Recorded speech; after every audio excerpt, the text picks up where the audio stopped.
आज स्टोरी यात्रा का आखिरी दिन है। 2 जून है। फाइनली ये 60 दिन की यात्रा आज यहाँ पे समाप्त होती है। मैं इस यात्रा को यहाँ विराम दे रहा हूँ कटिहार में।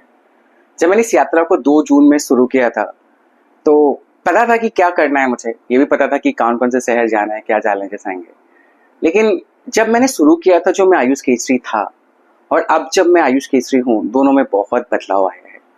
गुरु जी के, दुर्गा जी की बहुत कृपा रही, मिलता उन्होंने ही पूरा यात्रा किया है, मैं तो केवल पार्ट रहा हूँ उसका।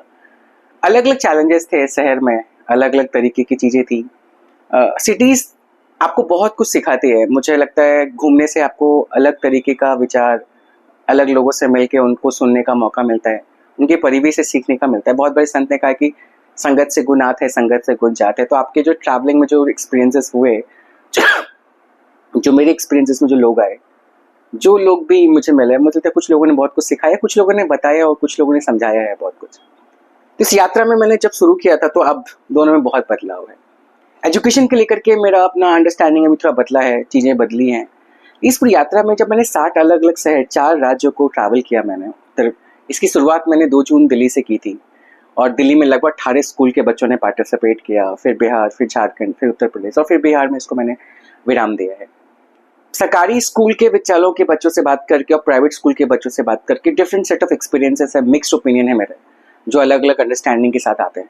लेकिन मैंने एक चीज़ सीखी है इस यात्रा से कि हमारा जीवन बहुत बड़ा है अगर देखें तो, लेकिन हम अगर उसको हर दिन जीने तो बेटर है। जब मैं बच्चों से मिलता हूँ, स्पेशली अब सरकारी स्कूल के बच्चों से मिला, जिनके पास बहुत सारी सुविधाएं नहीं है, बहुत ऐशो आराम नहीं है, बहुत कंफर्ट नहीं है, लेकिन वो खुश रहना जानते हैं। मैं बहुत लोगों से मिला जो बहुत अच्छे हैं, बहुत अच्छे व्यवस्थाएं हैं उनके पास, पैसे भी है, लेकिन वो खुश नहीं है। तो ये तो समझ में आया कि happiness not is in to money और accessories, it also in between your smile. तो जब भी बच्चे स्माइल करते थे मुझे लास्ट में, जब मैं बोलता था कैसा लगा आपको, किस तरीके का, क्या सीखा आपने, विद इट्स माई टाइम बोलना है, सब बच्चे चिल्ला के बोलते थे। जब छोटे छोटे बच्चों से मिलता था, मुझे नहीं पता उनको कितना समझ में आता होगा मेरी बातों को, क्योंकि कहानियां सुना रहता है तो कहानी से हर कोई रिलेट करता है, तो उनको समझ में आता होगा, थोड़ा अंडरस्टैंड कर लेते होंगे। लेकिन मुझे एक बात समझ में आई कि बच्चों के स्माइल से, कि आपको भी स्माइल करते रहना चाहिए। इस पूरी यात्रा में जब मैंने शुरू किया दिल्ली से और जब मैं बिहार में आया, तो अलग राज्यों का अलग अलग कंडीशन है, उनका अपना परिवेश है, उनकी अंडरस्टैंडिंग, लैंग्वेज, कल्चर, लोग बहुत अलग अलग हैं। लेकिन एक चीज़ सब में मुझे कॉमन दिखी, वो ये है कि मुझे पैशनेट लोग जरूर दिखे, हर राज्य में दिखे। और मुझे लगता है हम सबको जो कुछ बाइंड करती है वो हमारा कल्चर है, हमारी सभ्यता है, स्पिरिचुअलिटी है, जो हम सब लोग को जोड़ के रखती है। सरकारी स्कूल्स के बच्चों के बारे में मुझे बहुत सारी अंडरस्टैंडिंग जो नहीं पता थी पहले, जो मुझे लगा इस यात्रा को बहुत ज़रूरी है।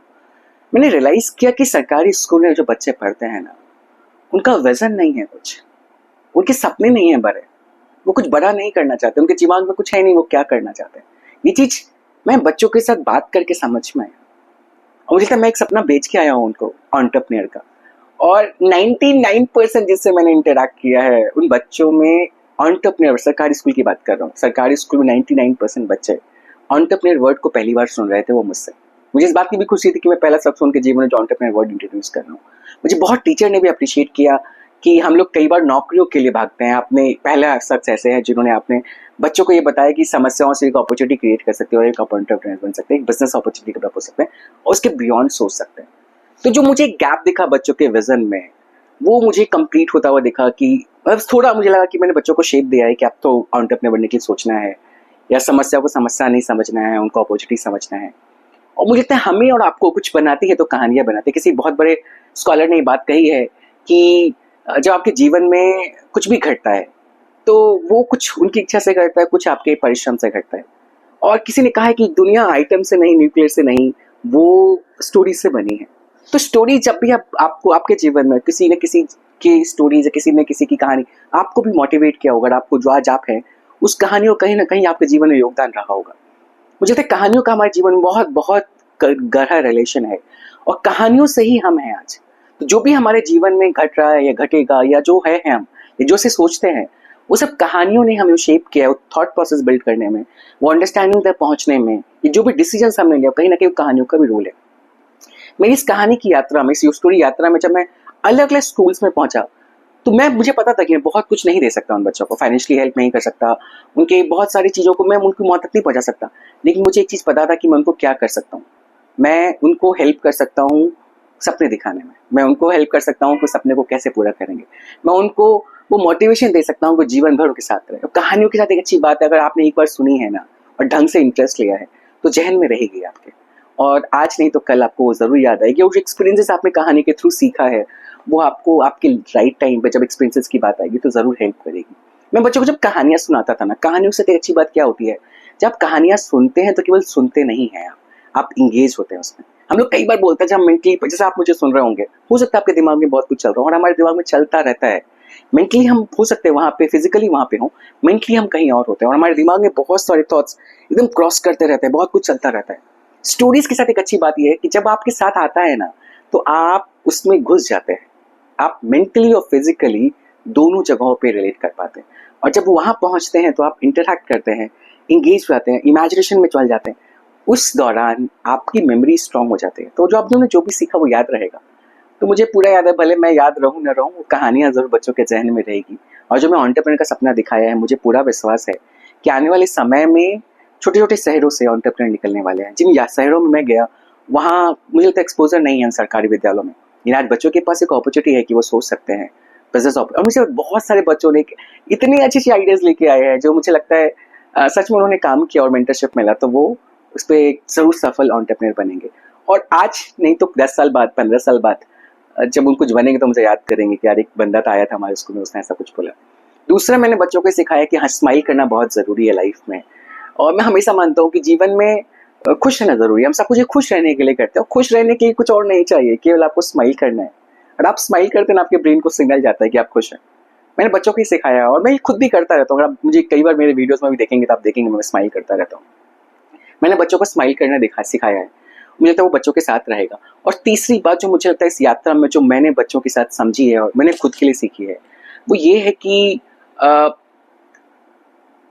अलग अलग तरीके के लोग अलग अलग अनुभव लेके आएंगे, आपको अलग तरीके के डिसीजंस में मिलेंगे, लेकिन आपको चुनना है कि आप कौन से लोगों के साथ रहना चाहते हैं, या आपको चयन करना है कि आप किस लोगों के आसपास रहना चाहते हैं। क्योंकि जिसके साथ रहेंगे वैसे ही आपके माइंडसेट हो जाएंगे और आपको ये डिसाइड करना पड़ेगा वो लोग आपके लिए कितने सही हैं, क्या हैं। तो अभी इस पूरी यात्रा में मुझे कुछ अच्छे अच्छे लोग मिले, इतने अच्छे लोग मिले कि जिन्होंने मुझे होस्ट किया, जिन्होंने मुझे सरप्राइजेस दिए, डिनर लंच बहुत लोगों के घरों में किया मैंने। और वो जो हैप्पीनेस मैं आपको बता नहीं सकता, जो जिससे मैं कभी मिला नहीं, जिसको मैं कभी जानता नहीं, उन्होंने मेरे लिए इतना एफर्ट लिया, वो मुझे बताता है कि भारत कहाँ बसता है। तो I am really thankful to guru ji, Durga ji, इस पूरी यात्रा में कि मैं इसको उनकी वजह से कर पाया और मुझे इतने अच्छे लोगों से मिलने का मौका मिला। बहुत सारे लोग हैं जिन्होंने इस पूरी यात्रा को सफल बनाने में मदद की। अकेला मैं भले दिख रहा हूँ, लेकिन बहुत सारे लोग, विक्रांत सर हैं, अनिकेत है, सावन में मतलब समीर है, बहुत सारे लोग हैं, विजय मैम है दिल्ली में, किरण सर हैं, बहुत सारे ऐसे लोग हैं जिन्होंने मुझे इस पूरी यात्रा को सपोर्ट किया। मुझे तो हर स्टेट में अलग अलग कोऑर्डिनेटर्स थे। और सबसे ज़्यादा थैंक यू मुझे अगर किसी को करना है वो तो यंग फाउंडर स्कूल को करना है।